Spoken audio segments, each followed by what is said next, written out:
Hi, I'm Rob Dixon from Wonder Zone, and this is a workshop called Hacking the Game Jam: How to Make an Amazing Game in Decentraland. So, a little background. I've been involved with Decentraland in some form since the very start, just as a community member and a district leader over time. And then when the first DCL hackathon came along, had an idea for doing some stuff in the SDK, and I contacted Sebastian Valla, who had done some great 3D work in the past, low poly 3D stuff, and I had seen some of his stuff, um, and just said, "Hey, do you want to do a project, a hackathon project together?" So we did that. We got first place in the first hackathon for Mystery Castle, which was a fun project, and we worked on pretty much every contest since then with great results, and added Lucas, another modeler, to our team since then. Um, all of our games, except for the Mystery Castle, are playable in the Wonder Zone amusement park at minus 5051. So come check us out. And, the reason for this workshop is just having been through all the different game jams and creator contests so far. Thought he'd be able to kind of provide a little bit of advice and some suggestions and ideas for kind of hacking productivity along the way. So I'll just move right along here. So we've got kind of three sections to this talk. The first is you create a killer game jam entry in three different stages. The first stage, and is probably the most important, is pick the right project. So go into some detail about how to get something that's going to inspire you, that fits the scope, and that fits your skill set. The next is to streamline the pipeline. And by here, I'm talking mostly the 3D pipeline, but also 2D, and working between, especially if there's multiple members on your team, making sure you've got things laid out so that, and ahead of time before the project starts, so that you know where the assets are coming from, what the specs are for all of them, who's going to take them when and do what to them, that kind of stuff. And then the third are just going to be a kind of a small set of hacks that I found really useful, and hopefully can help you out too as you get to coding for your killer game jam entry. So the first thing is to pick the right project. I'm actually going to spend a bit of time on this because I do think it's so important. Important things here are to inspire yourself, do something that you're going to get excited about, or else it's just going to be a drudge. Keep it small. Small is beautiful. It's very important both for the hackathon itself. For a game jam, you need to have a small scope so you can really focus and focus on what's important there. But also for Decentraland in general, resources are limited, space is limited, and so on. So you want to define something that's going to work. Three, I do emphasize finding some help. And even if you want to go solo on your project, you're going to need help with testing and other things too. So some resources there. And then fourth, cheat without cheating. We'll get to that when we get to it. So inspiring yourself. First of all, doing any kind of a game jam, any kind of a contest, hackathon thing, you have to go first to the judging criteria. See what they're looking for. Sometimes it's just build something for the platform, whatever's coolest wins. Other times there's very specific criteria, like you must implement certain features, or you must tie in with certain partners, or call out to certain server APIs, that kind of thing. So make sure you look at that first. Also consider the judges themselves. Who are they? What's their angle going to be? If a judge is pretty much a pure fine artist, then you'd better get the aesthetics right, because they're going to be looking for something that wows them. If it's somebody more technical, they may be looking at more technical aspects, and the looks might not matter as much. That kind of thing. Aside from that, my biggest advice is to be original. Come up with something new. This is for two reasons. One, it's going to inspire you. You probably already have something great in mind that you've been wanting to do, or that you've been thinking, how come nobody's done this yet in Decentraland? This would be so cool. And if you haven't, you can get to something like that. The two reasons are, one, to inspire yourself, of course, to do something new and exciting. But the other is it's going to inspire people who look at your game jam entry. If it's something original, if you're the only one to do this thing, that is worth so much in the overall judging and so on. If you're one of 10, who did kind of tweak one thing because other people have done it and it was really similar, that might not help you much. Sorry. Push the technical boundaries, but don't go too far with that. Again, if you can do something really cool, that's going to get some attention, but don't go too far. And one anecdote, I'm about to show a scene from our first one, Mystery Castle. One anecdote there is we had this one puzzle in that game where I just really wanted you to have to throw something across this gap to hit a lever and open the drawbridge. I just really wanted to do that. And I tried doing it just with, very simple coding, and it just wasn't working. It didn't look right. So with like 5 days left in that game jam, I decided to write a physics engine, which in retrospect was one of the stupidest things I could have done. And it really kind of pushed me to the limit on the deadline and everything like that. But there wasn't anything like that yet.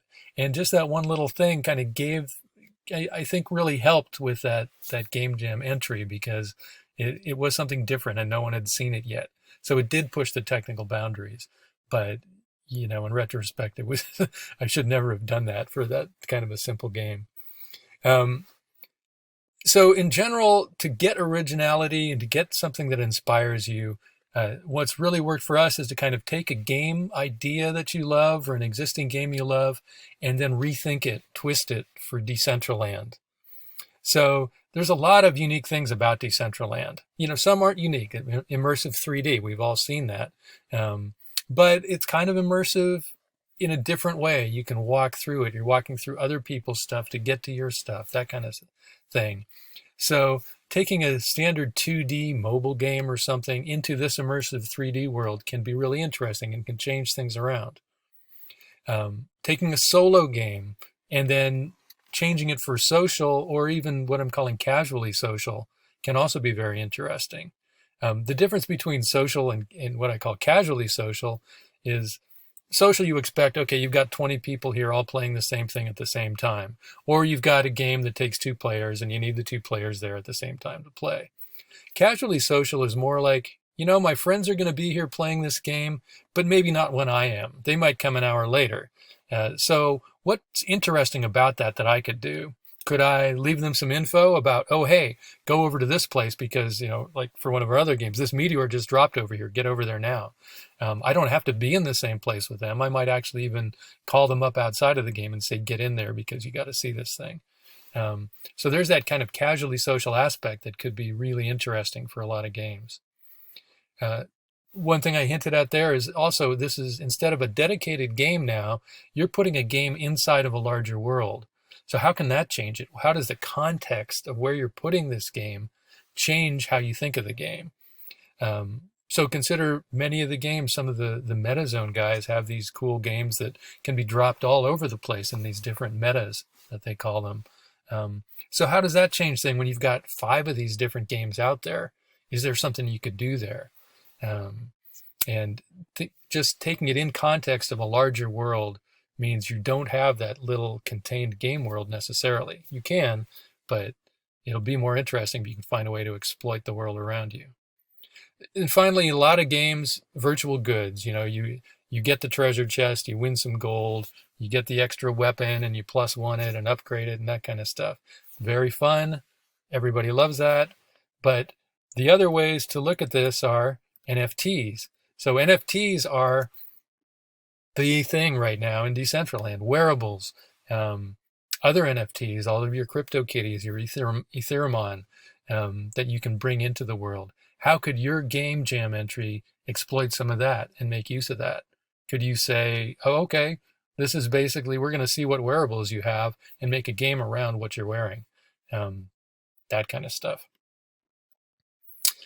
So here are some examples of our inspirations for some of our games and the kind of initial questions we were asking that led us to them. Mystery Castle was just simply how could we make a cool puzzle adventure game in DCL? Now this was well over a year ago. The SDK wasn't quite there um, for all the stuff that it has now. It's got a lot of new stuff now, but it was just coming into its own. So we were able to make a pretty cool, simple puzzle adventure game. I mean, our original inspirations were something like um, Monkey Island or King's Quest or something like that. And we didn't get there, of course, but we were able to put in some of the same kind of game mechanics and get some of the same feel, um, and even throw some rocks around. So that was fun. Another inspiration from the regular 2D game world was the Two Towers entry for the creator contest. And there the premise was, what would it be like to take one of these cool 2D, 2.5D puzzle games where the stairs turn around and you have to kind of find your way through this thing? What would that be like in immersive 3D? Like, I'd always wanted to walk through that. It's cool to see it, kind of on the flat screen, but it'd be even cooler if you were walking through it. And so that was the premise there that led to that, and it turned out really well. We also are part of so the Wonder Zone is basically the amusement park district in Decentraland. And for one of the game jams, we decided, let's build something for the amusement park. This was kind of the first one we did expressly for the amusement park to get some good attractions in there. And we had talked about doing roller coasters and Ferris wheels, the traditional things you would see in an amusement park. But, that would be great, like one time, to go through the roller coaster or to, enjoy the Ferris wheel and see the great view from the top. But we just didn't see the replayability there.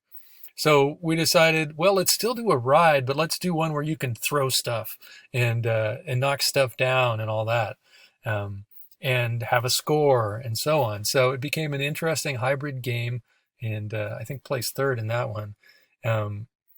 But I will say my other inspiration for this was having gone to Disneyland with my kids and having to sit through the It's a Small World ride about 3 times because they loved it. And by the third time, I was just like, man, I wish I could throw some rocks at those happy singing little creatures out there. But I digress. Another game we did fairly recently was Dragon Rush. And there the premise was another amusement park attraction, but here the idea was, let's do something so dangerous that you could never do it in real life. And who wouldn't want to fly a dragon through a bunch of racing gates if you had the opportunity? So that was a premise there that led us into that game.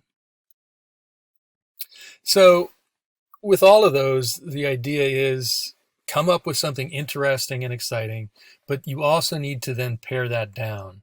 An example might be, I've always wanted to do Grand Theft Auto in Decentraland. That would be great, and have all this stuff going on. No, you just aren't going to have the space. You're not going to have the time in a hackathon. You're not going to have, the poly count to do that. So there, the idea would be pare it down, make it small, find the fun, find the core of that idea, and maybe it's just, okay, I've got one street corner with a bunch of cars and see how many cars you can steal. How many cars can you hotwire in an amount of time? There's some fun in that right there. And that's something you could do in a hackathon, for example. Anyway, small is beautiful in this sense. So in a few aspects, parcels. So game jam scenes can be any size you want in theory. But bigger scenes mean you've got more content, more space to fill. It's going to take you longer. There have been some really great one parcel games already out there, and that challenge, sometimes it is a challenge to make that work. So you may be restricting yourself too much, but the advantage to the smaller builds is that you're going to have a much easier time deploying them in the real world afterwards. Now, if you win one of the top prizes, you'll probably win some land. So that gives you a space to deploy. Or you might get land to deploy some really awesome games. But if you are just doing this as kind of a starting point for your own build, maybe for your own lands or estates, you've got to build to fit that. And you may find other people out there willing to host your your builds afterwards, especially for the coolest stuff. So if you can make it smaller, you have a much easier time of finding someone to volunteer some land for it. Because otherwise, if you gotta buy yourself a 5x6 estate, that's going to be trouble. Vertices, poly count, so low poly for the win. This is especially a problem sometimes when you're trying to acquire 3D models from 3D marketplaces. You really have to look for the low poly stuff. If you're modeling yourself, try to start low and build from there. And rather than starting high, using something like ZBrush sculpting and paring it down, because that just can take you forever. Avoid unnecessary geometry detail if you can. You might not even see it sometimes in Decentraland if you have too much detail, and it's going to slow things down and take up your poly count. You can usually paint in details and textures, and they look pretty fine. And I do recommend everybody check out KJ Walker's great presentation from a few days ago, where she talked about a lot of this and how to just get great models and get them into DCL.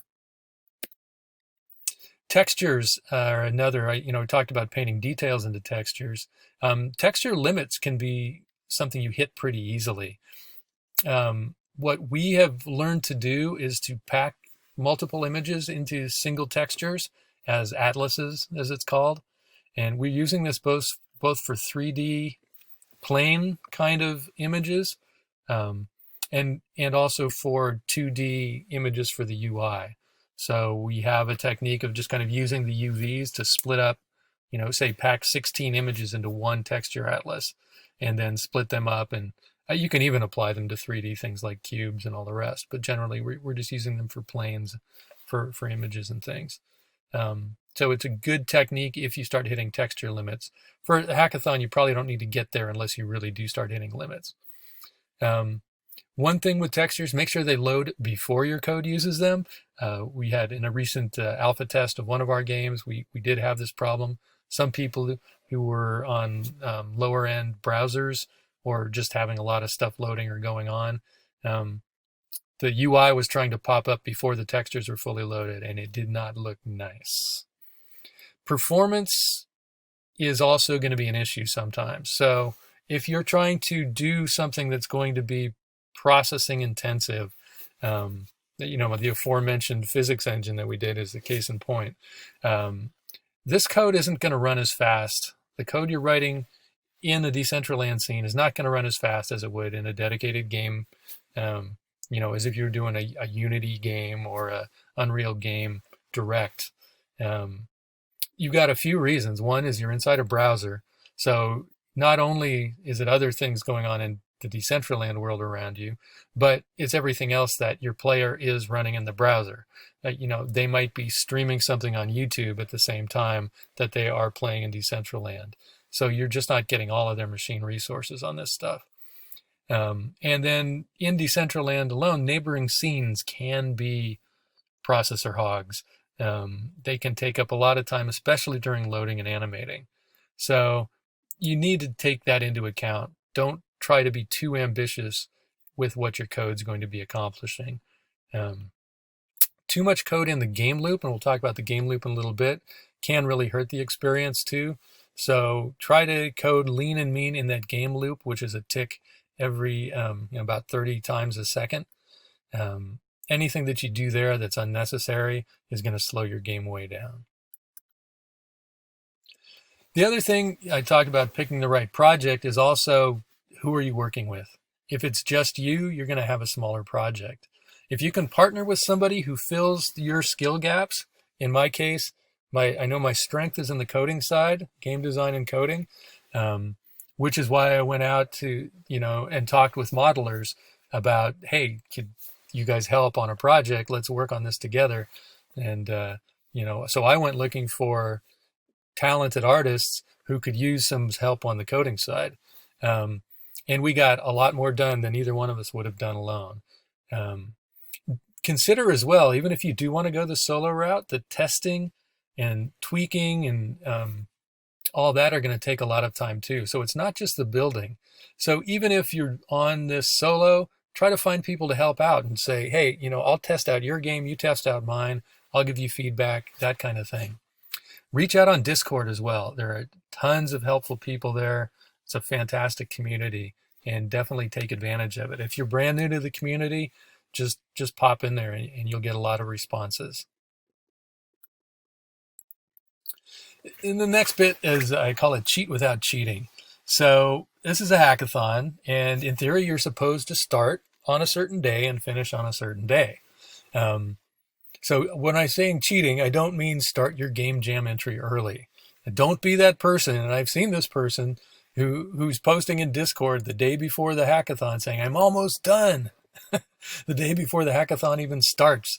So there's a lot of things you can do ahead of time, though, that are not cheating in the hackathon. First, if you're new to the SDK, if you're new to Decentraland, if you just want to learn about some of the newer features, even if you're already familiar with the SDK, start building some test scenes up front. That's not cheating. That's just getting familiar with stuff before you start in. You basically want to have yourself just ready to go day one.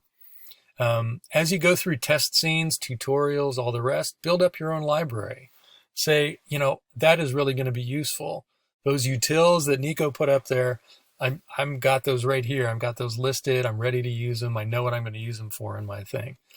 You don't have to be coding your own thing yet, but you've got those tools in your toolbox ready to go. It's also not cheating to just start a proof of concept.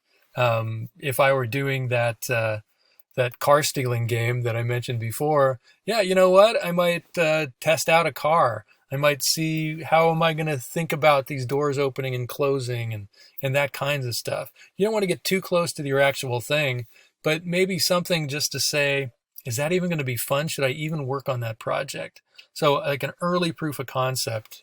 And you could even just use this with cubes, run it with cubes, test it out, and now say, okay, I'm doing the car stealing thing because that was fun even with cubes. The last thing to say is to use the builder. So it's not really cheating. The builder is great. I have got a whole section on this coming up. But there's no better way of blocking out your initial idea than using the builder for Decentraland. So we'll talk more about that in just a second. So that's about picking the right project. Now, the other thing, kind of in this cheat without cheating approach is get your 3D modeling pipeline worked out ahead of time. So Decentraland uses GLTF or GLB format. It's not that popular of a format yet. It's getting there. But most of your standard modeling tools don't just export GLTF or GLB right away. So if you're doing your own modeling, or if you're acquiring stuff from 3D marketplaces, you're probably not going to have GLB or GLTF as your initial format. You're going to probably be using FBX. And you're going to have to convert to GLTF or GLB to get it into Decentraland. There's a lot of different ways of doing it. We spent and wasted tons of time trying to figure out the best pipeline. And so one bit of advice I can give is just sort that out ahead of time. Find something that works, run it all the way through from your modeling tool to the GLTF, GLB format into Decentraland, see how the materials turn out, and so on. And you can do all that before the game jam even starts. One little warning, if you are acquiring from 3D marketplaces, make sure you check the licensing on those.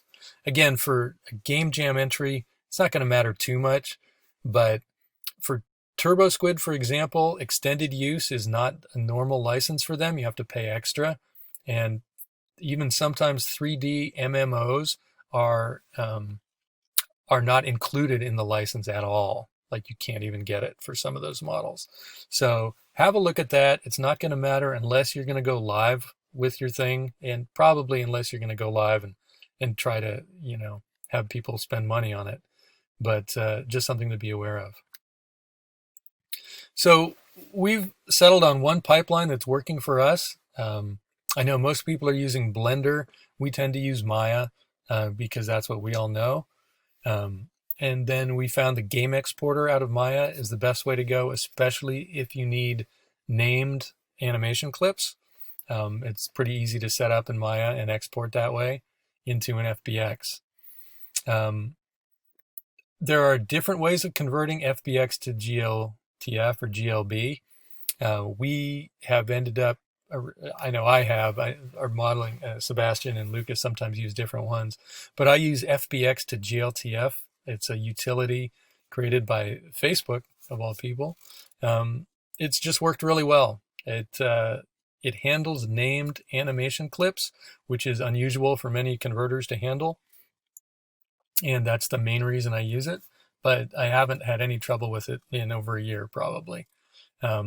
We always go to GLB format instead of GLTF. GLB includes textures within the format, much easier to transfer stuff around. So that's part of our pipeline, is sticking with the GLB. And then another thing that we found very handy, or I have anyway, is the sandbox.babylon.js. So the Babylon sandbox is a useful little utility. And here it is. Here's a screenshot from it. It lets you load in a GLB file or GLTF file and tweak the material properties. You can actually do even more than that, but that's pretty much what I use it for. So sometimes in Decentraland, it's tricky to get transparency right and to get emissiveness right. So very often I will load something in there and it's supposed to be transparent, but it's not, that kind of thing. So rather than going back to the artists I work with and saying, could you redo it? It's very easy to pop it into the Babylon sandbox, tweak some of these parameters you see on the right here for transparency in this case, or reflectivity, emissiveness, and then just save it as a new GLB. You can also preview the animations here. You can see at the bottom, you can preview those animations, and very easy to get feedback here before you have to load it into Decentraland and mess with it there. So the last bit about streamlining the pipeline is pretty much if you're working on a team. First, it's great to have some agreement about what you're going to build. We've been able to do this with very kind of sketchy design docs up front, but at least we have something saying, here's our ideas, here's what we're going to try to do. But we probably don't really keep them up to date once we get started. But at least at the beginning, it's kind of like, okay, we all know what we're going to do. You build these models. I'm going to code these first things. We'll do a little test halfway through, and then we'll go back and plan some more. And then also how to transfer assets. You probably already have something set up or something you like to use. I use GitHub and Bitbucket for repositories for coding, but the artists don't necessarily want to use that. So we've ended up with Google Drive and Dropbox is more useful for everybody to use just for transferring assets and things around. And then, GitHub or Bitbucket for the final product and the SDK versions. So the last group of stuff I'm going to talk about is just some hacks. And hacks or just advice. I actually had a lot more than this, but I'm just keeping it short for now. So hacking for productivity. The ideas here are understand and learn to love the game loop, which is kind of a unique way of coding just for games. Start with a builder. I mentioned this before. I'm going to reiterate it. It's just an easy way to get started, and it even starts you with some code if you want to do that. And then I've got a technique here for describing your scene in data that I found super useful. Use it on all the projects and did a little library from it, which I'll share for everybody here too. So first, the game loop. So game loop is a very common way of coding games. And the very first Decentraland SDK did not use a game loop, but when they did a revision of it at one point, and put the game loop in, and it made it just so much easier to do a lot of the stuff that you're used to in games. So it's the relentless tick. Basically, every 1/30th of a second or thereabouts, an update method can be called on any kind of class that implements this iSystem interface. it gets an update. It has this DT parameter, which is delta time. So basically how many seconds just passed in between the last time we called this and this time. So you can think of this as happening like once per frame. And so usually it's about 1/30th of a second. That translates to about 30 frames per second in your standard kind of video terms or game terms. The thing to take care of when you're using the game loop is that this delta time, it's not always 1/30th per second, 1/30th of a second. Sometimes it's a little more, sometimes it's a little less. If things are loading slowly right now and scenes are loading all around you, it could be a lot longer than 1/30th of a second for a frame. So you can see in this little bit of code down here that you can take that DT parameter and use it to change how things are moving in this case, or how things are animating, so that it takes into account the elapsed time since the last frame. So in this case, there's a speed factor being multiplied by this delta time, and that is going to translate into a certain distance that something's going to travel. And the fact that you're multiplying that by the DT parameter means that no matter how long this frame takes, when this object that you're going to move with distance moves, it's going to seem like smooth movement. It's not going to be jerky because the frame took longer this time than last time.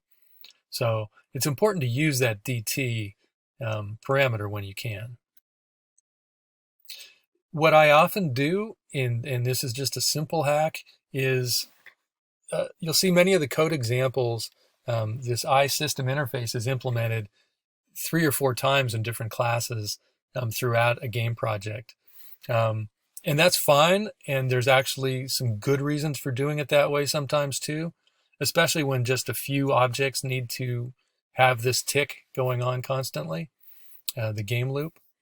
But what I found handier, especially for more complicated games, is to have one main game manager class that implements the iSystem and becomes the keeper of the game loop, if you will.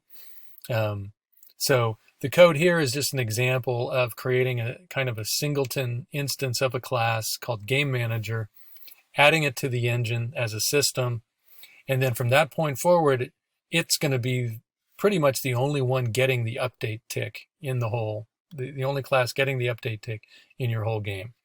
Now it can control everything else. So it works for some kinds of games. It's a certain coding style. I just thought I'd put it out there as an option. It can simplify the way you handle the game loop for certain kinds of games. So worth looking at.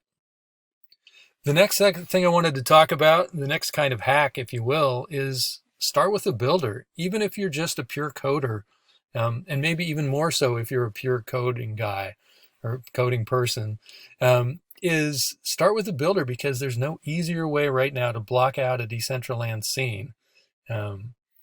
You can import your own models into the builder. You can even create your own asset packs and do reusable building blocks, if you will, that can help you build your own scene. It's visual, and you can define simple animations and interactions in there as well. If you are a coder, you might scoff at the simple animations and interactions because of the kind of non-coding interface going on here. But that's powerful stuff. They've done some really good work under the hood there. And when you export to the SDK, because you can do that with any scene you create in the builder, you'll get the full source code, even for the animations and interactions. So you can build on top of that if you want. Or you can just block out the objects where they are, just positioning them and orienting them in the right way and at the right scale can save you so much time visually compared to trying to do that purely in the SDK. Two Towers, this game is an example. I actually created a modular asset pack, an asset pack of modular building blocks that I used to build all these buildings and all of the different things. This was for the creator contest, which had to be a pure builder project that you built. So instead of modeling individual buildings, I just modeled things like these pillars at the bottom, these window blocks and that kind of thing, and then created the whole thing from there. And it worked out really well.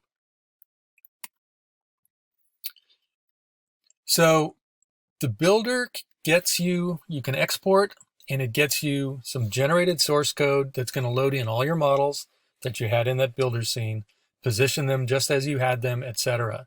So from that point, you have a very good starting point in the SDK for your whole Game Jam entry. Um, it's a little verbose.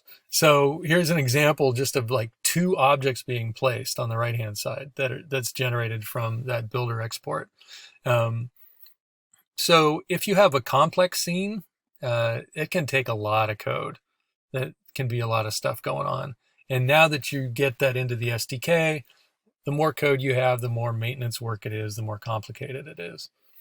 So what I found very handy is to actually separate the scene data, the data about the objects that are going to be in the scene, from the code that's actually loading that and then is going to handle all the interactivity. So basically, I'm creating a JSON file, though it is a TS file for reasons I'll go into, but creating a JSON file just with basic values of what's the position, what are the angles, what are the scale, what's the model name. And then in the code itself, it's just loading those using the model loader utility that goes along with it. So what I found is it's much tighter code and easier to reposition models with, if you're comfortable with JSON data, super easy to alter the data then just in this JSON file, hit save on it. In the SDK, it reloads your scene just as usual, and everything's great. It's just so much easier, I find, to do this. Again, it's a coding style thing, but if you're interested, I have put that up on GitHub. So like this example scene, this little picnic scene I did as an example in the builder. When I generated it, it was over 200 lines of code just positioning these few objects with this, what I call the SOM utility, the scene object model utility. That's just 15 lines of code, plus that data file. So there's a link to that on GitHub. Hopefully that is useful for you. One other thing, I'll just go back to this. One other thing that I haven't actually done yet, but now that you have your scene in data, you can think of this kind of like a document object model in a browser, but it's a scene object model for your Decentraland scene. You could easily come up with some way to actually load and save this from a server, for example, and dynamically be changing your scene by changing this. So I'm envisioning maybe even an authoring tool where you can go into Decentraland in a scene, move stuff around, it saves out to the scene data, the scene object model, and now it's permanently that way for your scene from thenceforward. So interesting technique that might be implemented one of these days. So that's mostly what I got at this point. My biggest thing there is do something that's going to inspire yourself, and you're going to inspire others too. Just have fun with the Game Jam. Hopefully some of this will be helpful. And meanwhile, come visit us at the Wonder Zone Amusement Park. We're at minus 5051. Our current game is Wonder Mine, our biggest game right now, which is a crafting game. Come and mine some meteors and craft some wearables. We're expanding that. I talked about a game not existing just in one space, and that's going to happen really soon. We're going to be expanding Wonder Mine throughout the whole world of Decentraland, so you may find meteors falling from the sky anywhere you go. Mystery Castle is our one scene that's not in the amusement park, so there's the coordinates for that. And then find us on Twitter, Discord, and our website coming soon. Thanks a lot, and I hope it was helpful.